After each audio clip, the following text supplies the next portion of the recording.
ቤተሰብ ተመልሼ መጥቻለሁ እና ትላንትና በተሰራ ቪዲዮ እኔ ማታ አስተያየት አልሰጠሁበትም ነበር ስላልተመቸኝ ማለት ነው።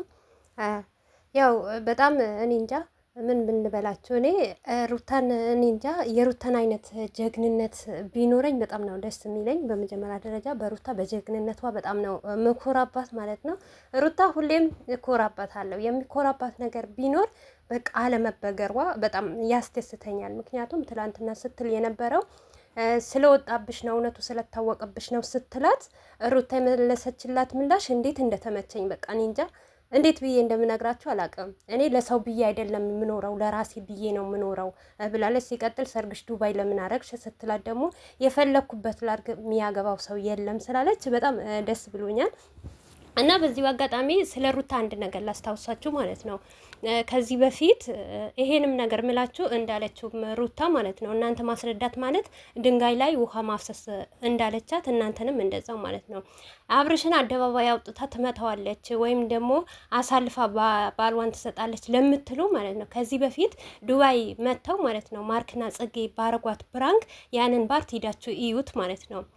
ሩታ እንዴት እንዳለቀሰች ማለት ነው። እና አብርሽን በዚህ ናክል ትተማመነዋለች። አብርሽን አሳልፋ ለማንም እንድትሰጥ አትፈልግም ማለት ነው። ስለማትፈልግም ነው ይሄንን ሁሉ የምታረገው ማለት ነው። ሲቀጥል ለትዳርዋ ክብር የላትም ለምትሉ ደግሞ አንድ ነገር ልንገራችሁ። ክብር ባይኖራት ኖሮ ከሁሉ ሰው እንደዚህ እንደ ነብር አትወጋም ነበር።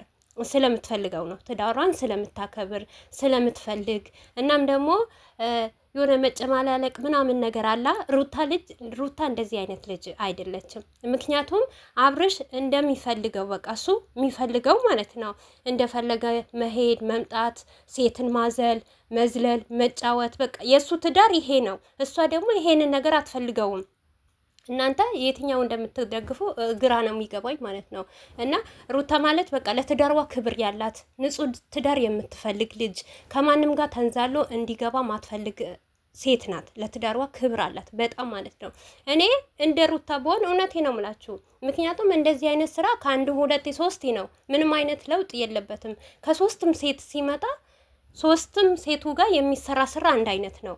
እና እኔ እንደ ሩታ እንደዚህ አይነት ነገር ባሌ ቢደጋግምብኝ ከምሬ ነው ምላችሁ ይሰለቸኛል። እንዴ በአንዱ ተዋጋውለት፣ በሁለቱ ተዋጋውለት፣ ግን በሶስተኛው በቃ አበቃልኝ። እኔ እሱ እንደፈለገ ይሁን እና ወዶ መለያየት ደግሞ በእኔ አልተጀመረም ብዬ እኔ ትቼው ሄዳለሁ እንጂ እንደ ሩታ እንደዚህ ትግል አላደርግም። ግን ሩታ እስከ ዛሬ ከመነሻ ጀምራ እስከ መጨረሻ ለትዳርዋ እየተዋጋች ነው ያለችው ማለት ነው። እና በዚሁ አጋጣሚ ትክክለኛ ነገር ለአብርሽ ከነፂ ጋር ሚስጥር እንዳለው ነው እኔ ማምነው ማለት ነው። ምክንያቱም ሚስጥር ከሌለው እና ለሰው ክብር ካለህ ቡታጀራ እንሂድ ስትለው አብርሽ መልስ መስጠት ምን ነበረበት? አይ እኔ ባለትዳር ነኝ፣ ከአንቺ ጋር ምንም አይነት ግንኙነት የለኝም፣ ያለፈ ህይወቴ ነው አልፏል፣ ባጭር ነገር የሚስቱን እጅ ይዞ ወደ ቤቱ መሄድ ነበረ። አብርሽ ግን ምንድን ነው ያደረገው?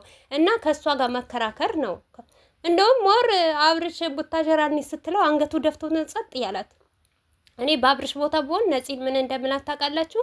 እኔ ባለትዳር ነኝ፣ ሚስቴ እርጉዝ ናት፣ ስለዚህ በህይወት አትግቢ፣ በህይወትሽ አልደርስም ብዬ ሚስቴን ይዤ ሚስቴን አቅፌ ወደ ቤቴ ነበረ የሚሄደው። አብርሽ ግን ሩታ እየሄደች እሷ ሁሌም የሚያረገው ድራማ ማለት ነው። ከሁሉም ሴቶች ሲገናኝ እንደዚህ ነገር ነው የሚፈጽመው። ምንም አይነት ነገር የለም ማለት ነው። እና በዚሁ አጋጣሚ ምን ሲል ነበር አብርሽ? እኔ ስቃይ ውስጥ ነኝ፣ ማንን እንደማስረዳ ግራ ገብቶኛል አለ።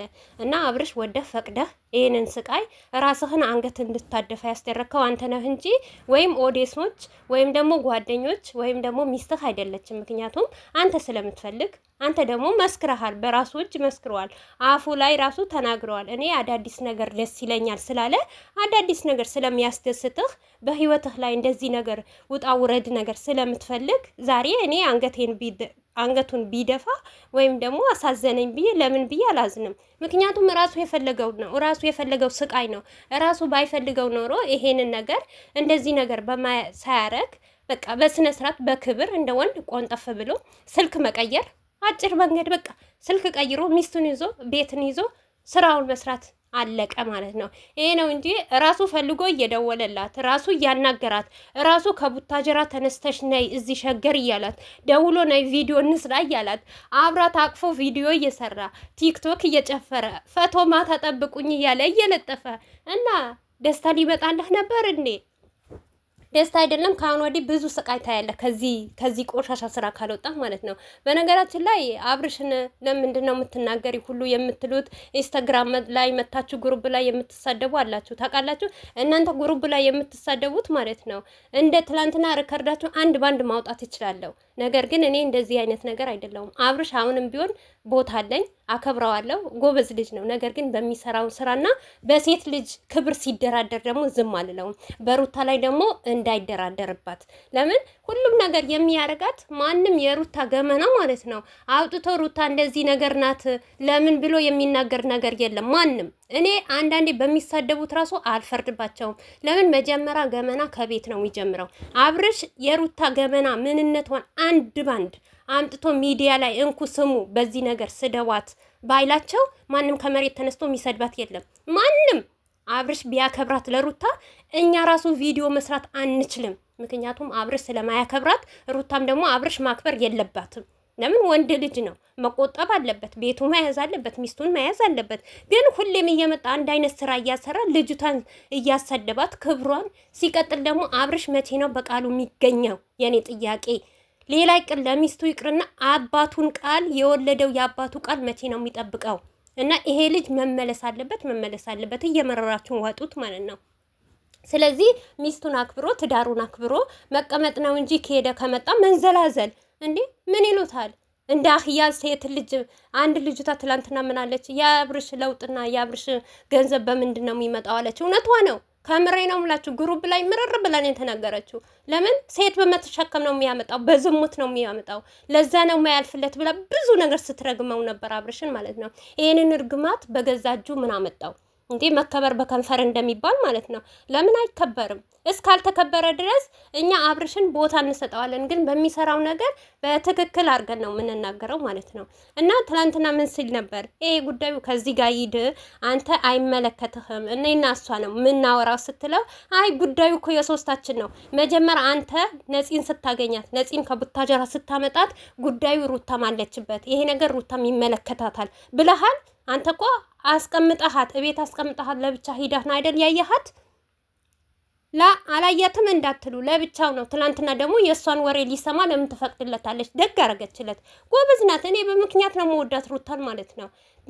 እኔ እንጃ የሩታ አይነት ጀግና ሴት የለም ማለት ነው። እንደዚህ ካልሆነ የአሁን ጊዜ ወንዶች ማለት ነው እውነቴ ነው የምላቸው ጭምልልቅ ብለዋል ማለት ነው። እንደው ተጨማለቁ እያላቸው ነው። አብርሽ ደግሞ ለወንዶች ይሄንን ነገር እያስተማረ ነው የሚገኘው አሁን ማለት ነው። አብርሽን አትደግፉት አይደለም፣ ግን ሲያጠፋ አጥፍተሃል ተመለስ በሉት። እንደ ወንድማችሁ እዩት። ወንድማቸው እንደዚህ ነገር ቢያረግ አይደለም ልትሳደቡ፣ አንተ ጀግና፣ አንተ አንበሳ፣ አንተ ቀጥልበት፣ ትቅርብህ ሚስትህ የምትሉት ማለት ነው። እያንዳንድሽ ማለት ነው ሩታ ትቅርብህ ብትሉት የባለፈ የበፊት ታሪኩ መጥቶ ቢደርስበት አንድሽ ማለት ነው ደውለሽ አብርሽዬ እንዴት ነው አትሉትም? እያየ ነው አብርሽ በአብርሽ እጅ እየበላ በሩታ እጅ እየበላ ትላንትና ሰርግ እንኳን ሲያረጉ እንኳን ደስ አላችሁ ያላቸው ሰው የለም። እኛ በውስጥ ብዙ ነገር እናውቃለን ማለት ነው። ነገር ግን ያዙኝ ልቀቁኝ እንቧ አትበሉ። እዚህ ጋር አብርሽን እያላችሁ ማለት ነው። እናንተ ደግሞ አብርሽን ካላችሁ እኛን ደግሞ ሩታ ነው የምንለው። ታውቃላችሁ፣ ከምሬ ነው የምላችሁ የሩታ እህቶች እሳት በላ ናቸው። በጣም ነው ማደንቃቸው ማለት ነው። እና ለሴት ልጅ ክብር ይኖራችሁ ማለት ነው። ሩታ ስለተወጋችለት፣ ስለተሰደበችለት፣ ወታ ትዳሬ ስላለች ካላማረው ይቅር እንዴት እቃቃ ካልተጫወተ አብርሽ እኮ ትዳሩ ላይ እቃቃ እየተጫወተ እኮ ነው። እቃቃ ተጫውቶ ካልጨረሰ ለምን አገባ? ትዳር ለምን ያዘ እንዴ? ትዳር ቀልድ ነው እንዴ? ትዳር እኮ እኔ እንጃ። እናንተ ያገባችሁ ልጆች ታውቁታላችሁ ትዳር ምን አይነት ክብር እንደሆነ ማለት ነው። አብርሽ ግን አይደለም ክብር ማለት ነው ቦታ አይሰጠውም። እንደዚህ መሆን የለበትም። እንደዚህ ነገር ማድረግ የለበትም እንዴ። አግብተዋል እኮ በቃ አለቀ። እኔ ባለ ትዳር ነኝ ብሎ ከማንም መገናኘት መቋጨት ይችላል። ነገር ግን እሱ ራሱ መሰቃየት ስለሚፈልግ ልጅቷን ማሰደብ ስለሚፈልግ የሆኑ ያሉ ነገር እንዲባል ብዙ ነገር እንዲባል ሆይ እንዲባልለት ነው የሚፈልገው። አይደለም ከብዛቱ ጥራቱ ማለት ነው። እውነቴ ነው ሙላ አብርሽ፣ አንተ እቤታችሁ ውስጥ ማለት ነው አንተና ሩታ ቡና እያፈላችሁ ቪዲዮ ብሰሩ ለምን 100 ቪው አይገኝም? ለምን 2 ላይክ አይገኝም። እሱ ሰው እየወደደህ ሰው እያከበረህ ጥሩ ነው እያለ በአንተ ደግሞ ጥሩ ትምህርት እየወሰደ ብዙ ቦታ ትደርሳለህ ማለት ነው። ትናንትና አንተ የት ነበርክ? ይህንን ደረጃ ደርሳለሁ ብለህ ነበር? ለምሳሌ ከአንድ ሰብስክራይብ ተነስተህ ከዚህ በፊት ሲያወራ ሰምቻለሁ 5-6 ሰብስክራይብ ላይ እውነቴ ነው የምላችሁ የአብርሽ ዩቱብ እኔ ያውቀዋለሁ እስከ 12 ሰብስክራይብ ከገባ በኋላ ማለት ነው ምንም መንቀሳቀሻ አልነበረውም፣ አይንቀሳቀስም ነበረ። ነገር ግን አላህ ከዚህ አላህ ብሎልህ ይሄን ነገር ይሄን ሁሉ ራህመት አቅርቦልህ አሁን በዚህ ላይ ገና ካልደገምኩ ተው አብርሽ ተመለስ ወደ ራስህ እና በጥሩ ነገር ሰርተ ጥሩ ትምህርት አስተምረህ ሰውም ይወድሃል፣ ሰውም ያከብርሃል፣ ሰውም ላንተ ቦታ ይሰጥሃል። ምንም አይነት ጭቅጭቅ አይፈጥርብህም፣ አትሰደብም፣ እናትህ አትነካብህም፣ ሚስትህ አትነካብህም። በክብር ሁላችንም እናይሃለን፣ ሁላችንም እናከብረሃለን። እና ደግሞ ከዚህ ስራህን ወይም ደግሞ መልካም ነገር ይዘህ ብትመጣ ደስ ይለኛል። አብርሽ እንግዲህ ተመለ